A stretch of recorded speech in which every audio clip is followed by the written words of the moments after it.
Welcome to Baz Travels. Loading destination. Simulation starting in 3, 2, 1. To look around, move your phone or tablet. Click and drag if on a computer or move your head if using a VR headset. Please like and subscribe. There is perhaps no more significant 7-acre plot of land in the United States than Lafayette Square.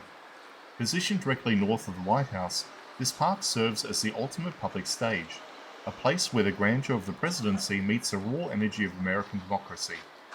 Originally envisaged as a private garden for the executive mansion, it was Pierre L'Enfant who insisted they remain a public space.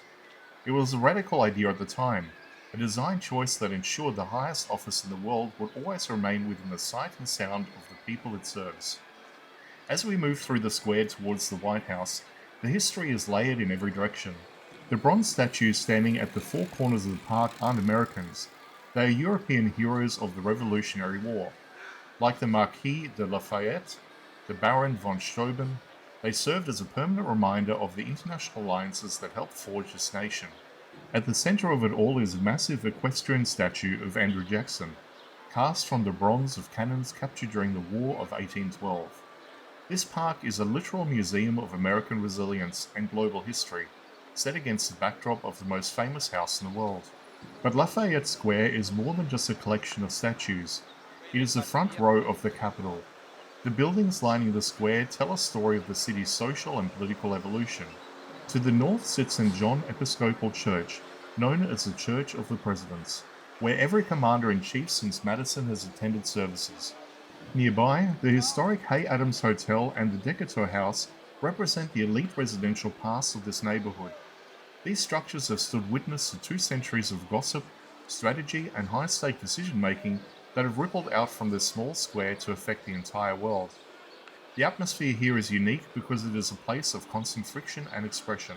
Because of its proximity to the White House, Lafayette Square has become the primary theatre for public discourse. For over a century it has hosted everything from quiet vigils to massive demonstrations, serving as a barometer for the nation's political climate. It is a space where the First Amendment is lived out every single day. The walk from the edge of the square towards the north portico of the White House is a transition from the public square into the heart of the executive power. Looking towards the White House from here, you see the architectural embodiment of a young republic's ideals.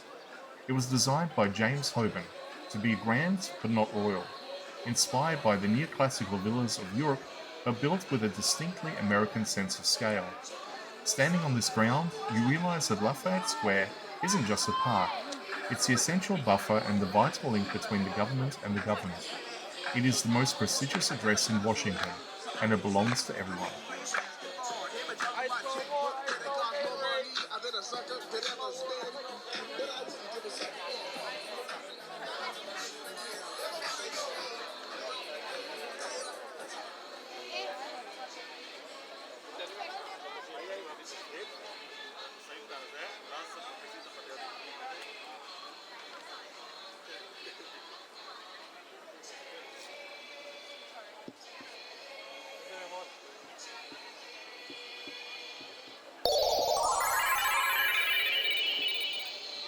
Simulation terminated. Please comment, like and subscribe.